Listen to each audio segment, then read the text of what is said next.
Inductance 1. A solenoid in a circuit is often called an inductance coil or an inductor. Based entirely on its material and properties, that is, it is independent of the voltage or the resistance or the current that's occurring in the circuit. An inductor has the property of inductance, and it's symbolized L. With inductors, we are applying Lenz's and Faraday's laws to circuits. An inductor is just an insulated slinky. It might be kind of tiny, but it's basically an insulated slinky, which is what a solenoid is, essentially. At right, draw a schematic of a circuit containing a battery, a variable resistor, also called a rheostat, and an inductor. There's a battery right there. A resistor, of course, has these little zigzag symbols like that.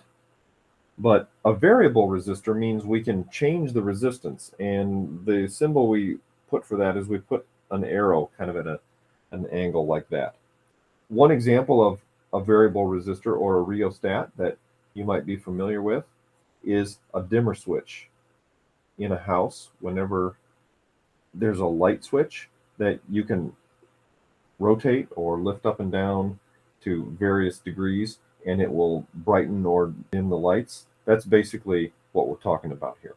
There's your battery. There is a variable resistor. And then we also want to draw an inductor. The schematic symbol for an inductor, as you might guess from this term up here that I wrote, insulated slinky, it's just some loops like that. That's an inductor. When we change the resistance in that circuit, Ohm's law dictates that the current in the circuit is going to change. You change the resistance, you're going to change the current. This in turn changes the strength of the magnetic field around the circuit's wires, because you know that a current generates a magnetic field, and if the strength of the current changes, then the magnetic field is going to change. But most specifically, we're interested in the magnetic field that's in the interior of the inductor's loops. Remember, we have an inductor, or you might think a little slinky in there, which has got loops. And so within those loops now, the magnetic field is changing.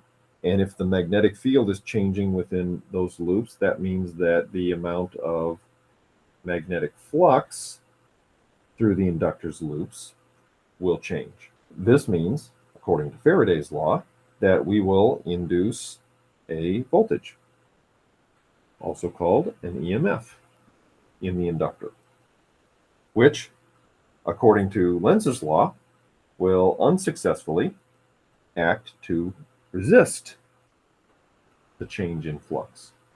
We've talked many times in these videos how Lenz's law is all about resistance to change. This whole process just described is called self-inductance.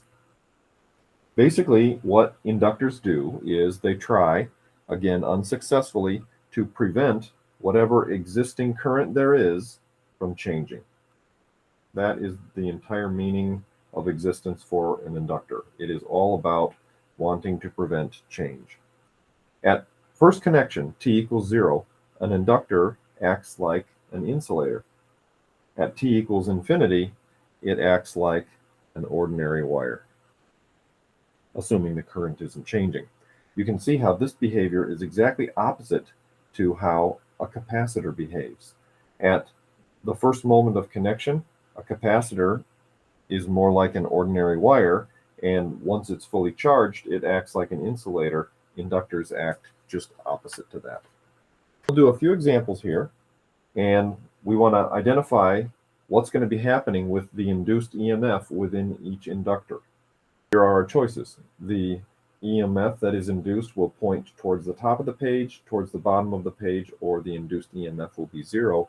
And these are really easy to answer because it's all about trying to fight the change that's happening. If the current is increasing in this direction, the induced EMF is going to try to fight that increase. If the current is constant, the inductor is totally happy, nice and sleepy, not doing anything, just acting like a regular wire. In this example here, the current is going in that direction, but it's dropping. And remember, inductors are all about, I don't like change. I don't like the fact that it's dropping, so I'm going to try and help.